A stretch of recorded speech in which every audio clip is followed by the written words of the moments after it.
स्वयं ही अपने मुख से बोला हुआ है मुरली में कि बाप का पार्ट किसका है, जो सारी मनुष्य सृष्टि का बाप है वो कौन है, मुरली में ही बता दिया, ब्रह्मा के मुख से ही बोल दिया।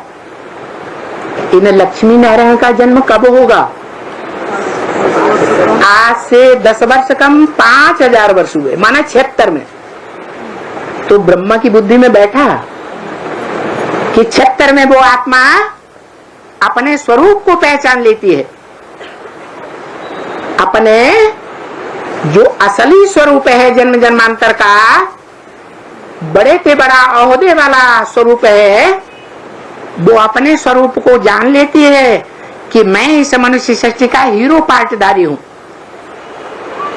नर से नारायण बनने वाला मैं खुद हूं, नर से प्रिंस बनने वाला नहीं।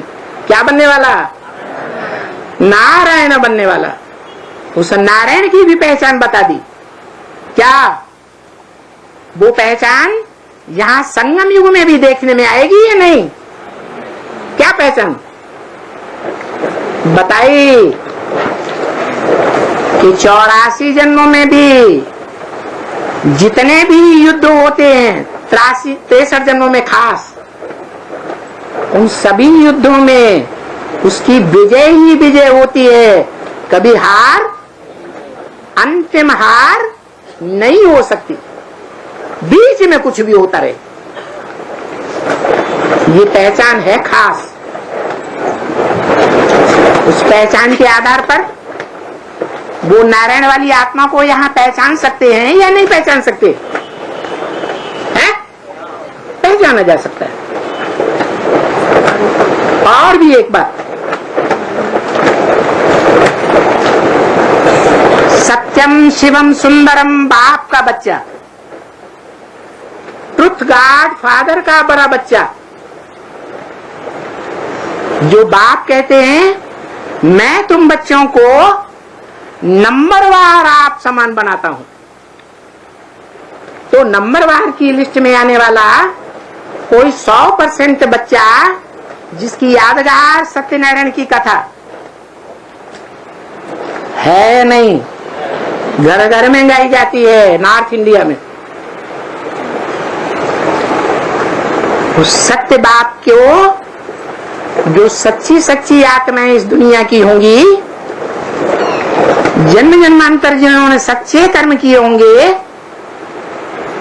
वो पहचानेंगी या नहीं पहचानेंगी? वो ही पहचानती है। वो सत्य बाप जो 16 कला संपूर्ण नारायण कहा जाता है, जिस नारायण की यादगार सतयुग में गाई जाती है, हे कृष्ण नारायण वासुदेव, माने कृष्ण, वासुदेव और नारायण कौन से युग में हुए थे? है हाँ, सतयुग के एकदम आदि स्वर्णिम संगम युग में हुए थे।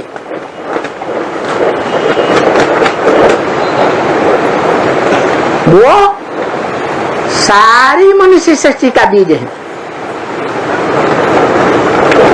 ये बात ब्रह्मा बाबा की बुद्धि में बैठी कि मनुष्य सृष्टि का बाप वो नर से नारायण बनने वाला कौन है? बैठी। यज्ञ के आदि में उन्होंने बीज बोने वाले बाप, ज्ञान का बीज बोने वाले बाप को पहचाना, क्यों नहीं पहचाना? कोई कारण? कारण वही जिसका निवारण बाबा ने बच्चों के लिए कर दिया कि अपने पार्ट को, अपने बाप के पार्ट को पक्का निश्चय बुद्धि हो करके एवर लास्टिंग अगर पहचाना है तो अपन को क्या समझो? आत्माभिमानी बनो। और ब्रह्मा दादा लेख रहा, उस समय दुनिया की हस्तियों के बीच में क्या थे? बड़े बड़े साहूकारों के बीच में क्या थे? हैं? भारत के जाने माने वाले, माने जाने वाले जौहरी थे या नहीं थे? और वो जौहरी बड़े से बड़ा साहूकार होता है या गरीब होता है? और बाप किसके लिए आते हैं? गरीब निवाज बच्चों के लिए आते हैं। तो साहूकारों को बाप पहचान में आता है। आज भी दुनिया के जो बड़े बड़े साहूकार हैं, धृतराष्ट्र बने बैठे हैं, सारे देश की धन संपत्ति को अपनी मुट्ठी में किए हुए बैठे हैं, यहाँ तक कि गवर्नमेंट को भी अपने आधार पर चलाते हैं। गवर्नमेंट के जो बड़े ओहदेदारी, एमपी, एमएलए, मिनिस्टर्स, अगर उनको पैसा नहीं मिलेगा तो वो इलेक्शन में जीतेंगे? हैं? नहीं जीते। वो सब आधीन पड़े हैं। दुर्योधन दुशासन की लिस्ट में आने वाले, दुष्ट युद्ध करते हैं, दुष्ट शासन चलाते हैं, पब्लिक को बेवकूफ बनाते हैं। रिजल्ट क्या होता है? पब्लिक ज्यादा से ज्यादा तादाद में, भारत की गवर्नमेंट पब्लिक को गरीब बनाती जा रही है या साहूकार ज्यादा तादाद में बनाती है? गरीब गरीब बनते जाते हैं और साहूकार और भी बड़े साहूकार बनते जाते हैं। ये है कुरु का कौरव राज्य। कौरव नाम ही इसीलिए पड़ता है। कुरु की औलाद माने कौरव एकमात्र बढ़ती है। ब्रह्मा की औलाद ब्राह्मण, विष्णु की औलाद वैष्णव। ऐसे ही ये अहंकारी कुरु जो समझता है मैं ही करने वाला हूं दुनिया में, भगवान कोई और नहीं होता, तो कुरु की औलाद हैं। तो कुरु की औलाद में पहला कौन हुआ? बड़ा, जो बड़ा कौरव कहा जाता है। अरे कौरवों में बड़ा कौन था? है? उसका बाप कौन था? तो बाप बड़ा या बच्चा बड़ा?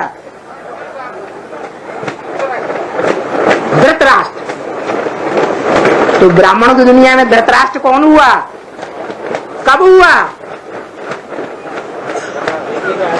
यज्ञ के आदि में ही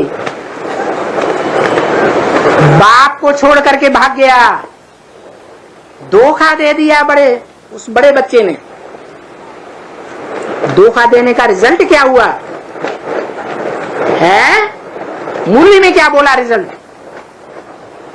है? बाप की लाश को भी गुम कर दिया गया। बोला या नहीं बोला? बोला। और जब लाश गुम हो गई तो ब्राह्मणों की दुनिया का जो मुखिया था वो ही खत्म हो गया। तो सत्ता किसके हाथ में आ गई? सन 47 से जब मुरलियां चलना शुरू हुई ब्रह्मा के मुख से, सारे ब्राह्मण परिवार की सत्ता किसके हाथ में आई? ब्रह्मा के हाथ में आ गई। तो देखो, ब्राह्मण परिवार कहो, भारत का असली परिवार कहो, भारत माता के असली पुत्र कहो, वो तो पहले ही जा चुके थे। बाप के जाने के बाद वो यज्ञ से चले गए। जो चले गए वो यहाँ सब बैठे हुए हैं।